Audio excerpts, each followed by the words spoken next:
Boa noite, turma. Tudo bem?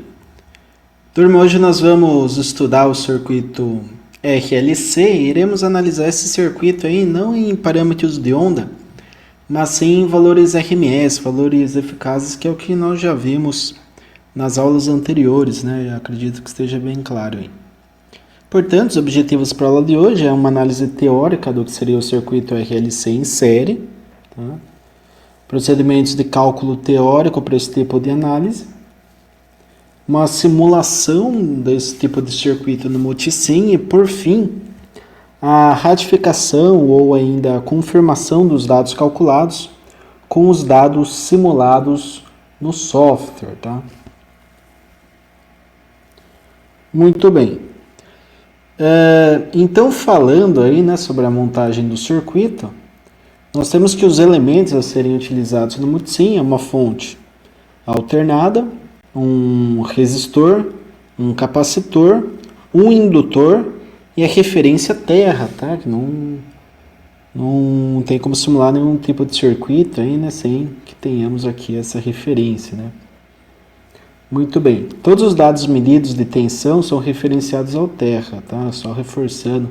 Então, quando a gente mede uma tensão na fonte em relação à terra, no capacitor em relação à terra, isso vai ficar bem claro também na simulação que a gente vai fazer hoje, né? Porque nós vamos ver aí alguns detalhes que apenas no circuito RLC a gente consegue observar.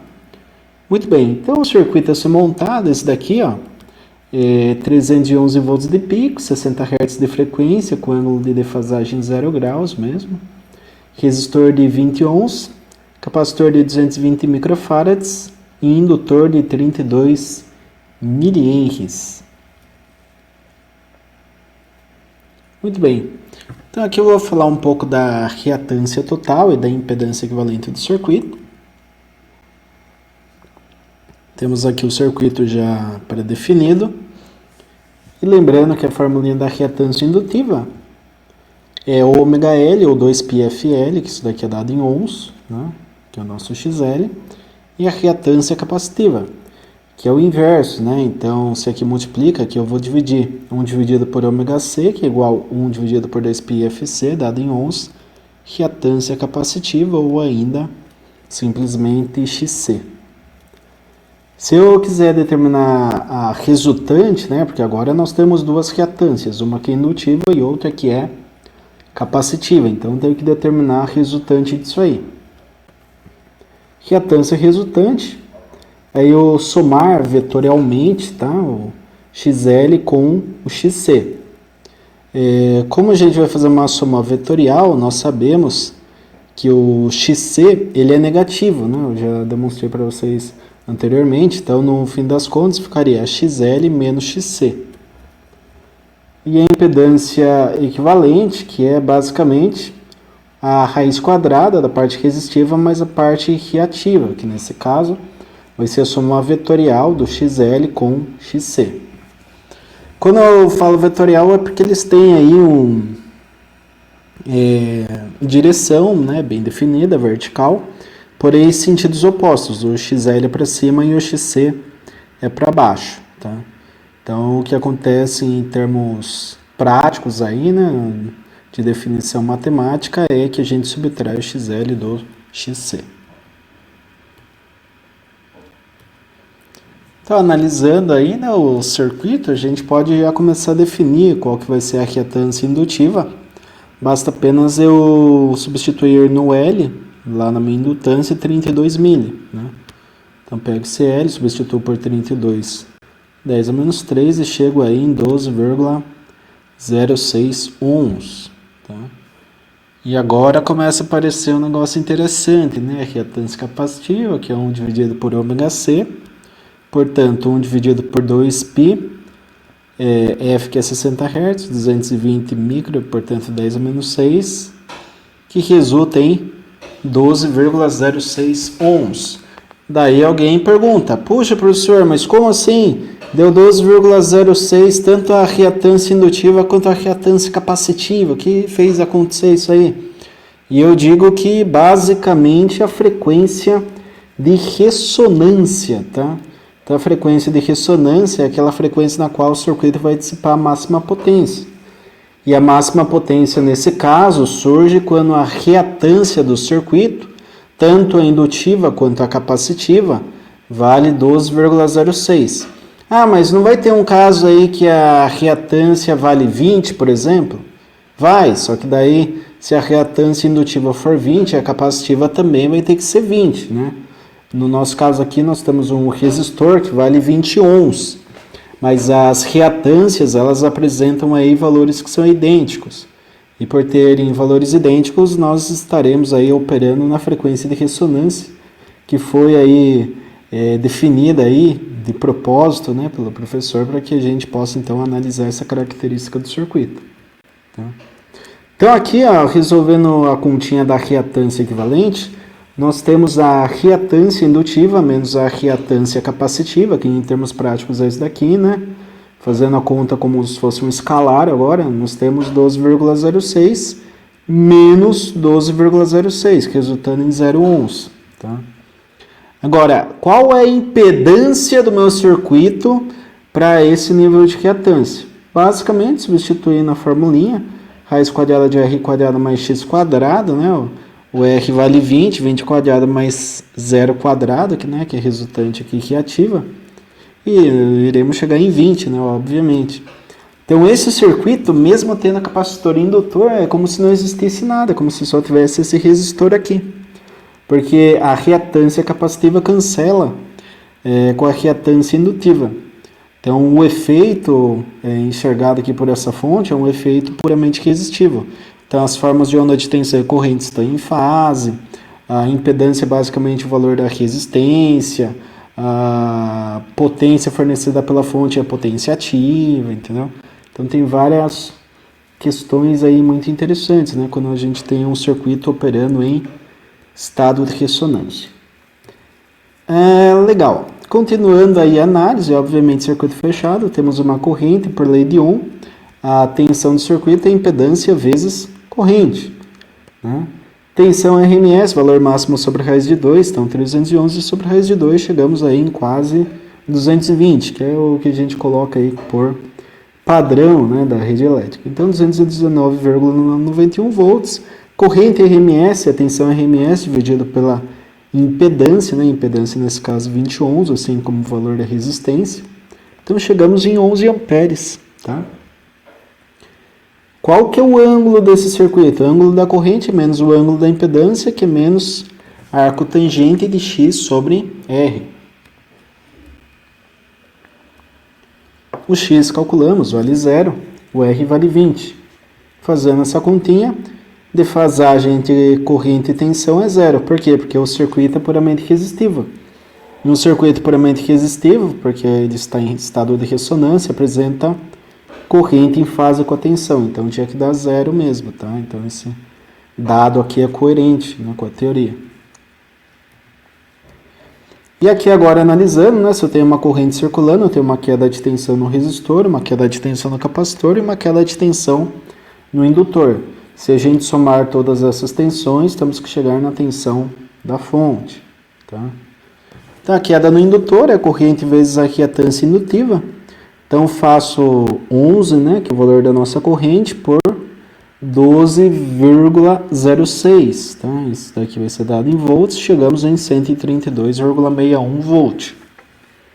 Calculando a queda de tensão no capacitor, da mesma forma, né, nós temos a corrente que vale 11, multiplica aí reatância capacitiva, 12,06, chegamos em 132,61. Perceba, não muda, né, porque circuito é série, corrente é mesma. Como a reatância é mesma, então as quedas de tensão também serão as mesmas.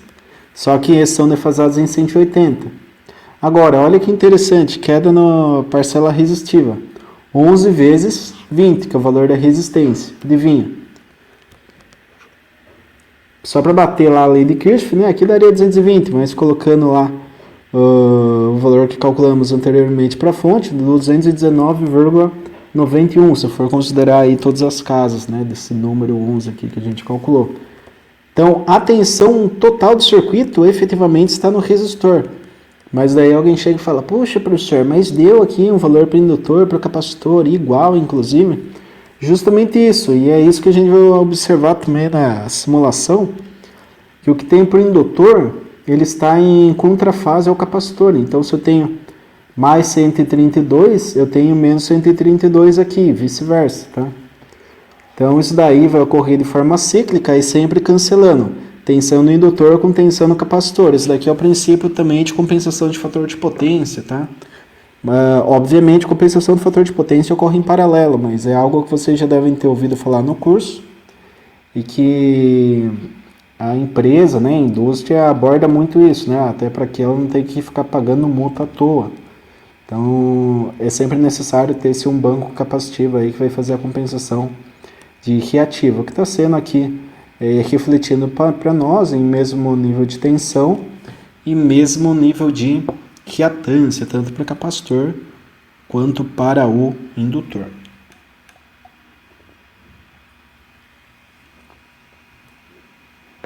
Aqui em instrumentação, né, nós temos 3 voltímetros que foram conectados, um na fonte, outro entre RC e um terceiro entre C e L. Tá? Coloquei também aqui um amperímetro, tá, para medir a corrente do circuito. E neste caso, devemos ir na engrenagem. Da engrenagem selecionamos o medidor, no caso selecionei o primeiro voltímetro. E na sequência a gente vai lá em periodic, tá? Tiramos assim instantâneos, selecionamos periodic. Daí feito isso para o primeiro voltímetro, a gente deve replicar isso para os outros. Tá? Então aqui eu tenho uma imagem do circuito já com todos os medidores parametrizados aí de forma correta, né? Que a gente tem o RMS, pico a pico, média, frequência e tudo mais. Para todos os medidores. Portanto, se a gente rodar a simulação, nós teremos os dados aqui mostrados, né? Então, perceba, a frequência não muda, 60 Hz para todos. Valor médio pico a pico não vai interessar muito para nós nesse momento. Mas perceba que o valor RMS é o que a gente calculou lá, né? Então, 219,91. Corrente praticamente 11 aqui, eu arredondei, né? 5 com 9 aqui, arredondando dá 11. E aqui nós temos a tensão no capacitor. Perceba que não dá nenhum volt, né? Pô, mas está medindo nesse ponto, se é referenciado por terra, está pegando capacitor e indutor junto, né? Está dando 1 volt. Como que dá 1 volt se no indutor aqui medindo está dando 133,07, né? Tem coisa esquisita. Justamente pela ressonância do circuito. A tensão no capacitor associada ao indutor, elas são contrárias, tá? Então, se eu fizer tensão indutiva mais tensão capacitiva, vai ser próximo a zero.